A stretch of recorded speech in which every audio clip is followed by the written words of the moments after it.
The Prophet of Allah for 13 years in Mecca, live this with me, 13 years in Mecca, prosecuted, harmed, sworn at, spat at, had dust thrown in his face. They killed his companions. For what? For what?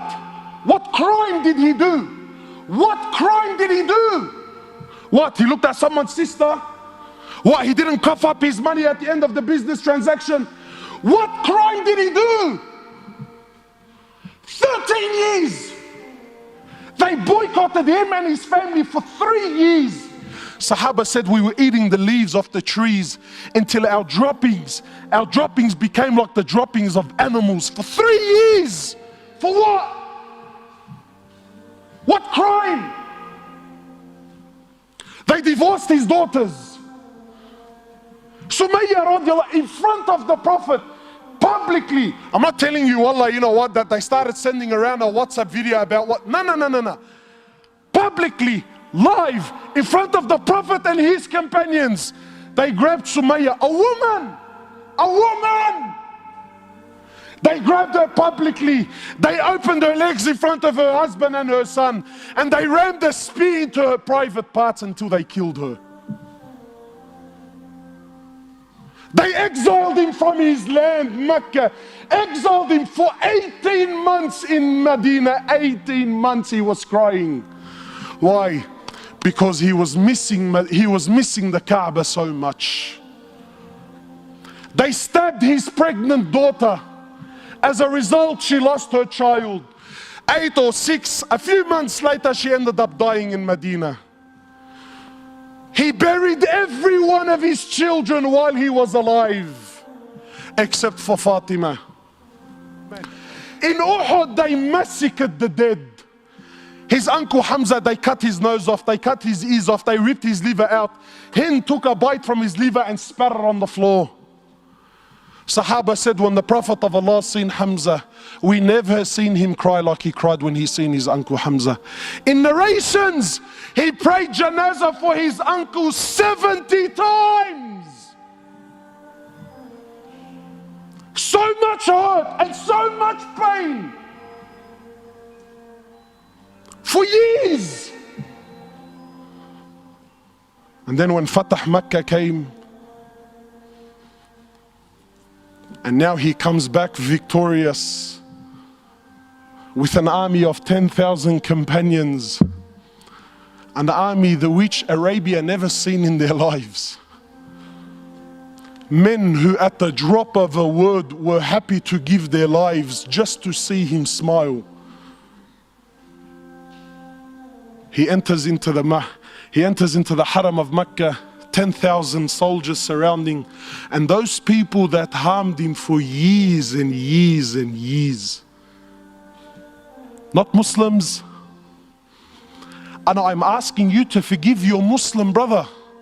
God forbid I should ask you to forgive kafar. I'll be labeled on the payroll, scholar for $1. Wallahi, you mop the floor with me. So I'm not even going to dare to go down that road. God forbid we should follow the sunnah of Rasulullah sallallahu alaihi wasallam. No way, brother. He enters into the Haram, 10,000 soldiers surrounding the Haram. Those people that harmed him for years and years. Where are they going to go now, bro? Talk about the tables turning, huh? So he looks at them. He says to them, and what do you think I will do with you today? What do you think I will do today? They said, you're an honorable, generous person, the son of an honorable, generous person. The Prophet of Allah turns around and says to the kuffar, اذهبوا فأنتم الطلقاء. Go, every single one of you are free, I forgive you.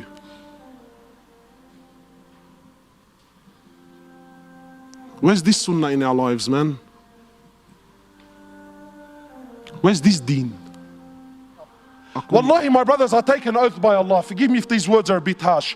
But I tell you now, and this is my own personal opinion, Wallahi, even our love for the deen, even our love for the Sahaba is a love of dunya.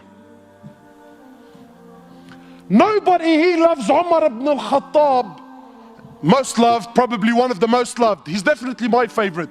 Nobody here loves Umar ibn al-Khattab because he had permanent marks on his cheeks from crying out of fear of Allah.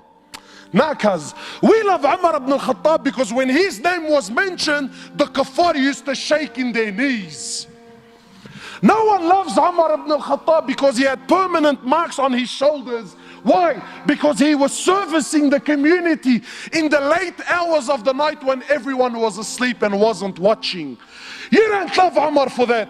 You love Umar because he was a man, brother. When he rocked up, cuz everyone buckled. The Prophet of Allah who we claim we love. Because I'm sure you're thinking in your mind, Wallah brother, may Allah reward you, very nice khutbah, very emotional, very touching, but cuz you don't understand, what this person did to me is unforgivable. And I repeat, there is absolutely no scenario. I don't care if he shot your mother, he shot your father, he raped your child. I don't care what scenario you could possibly throw at me. Forgiveness is the key.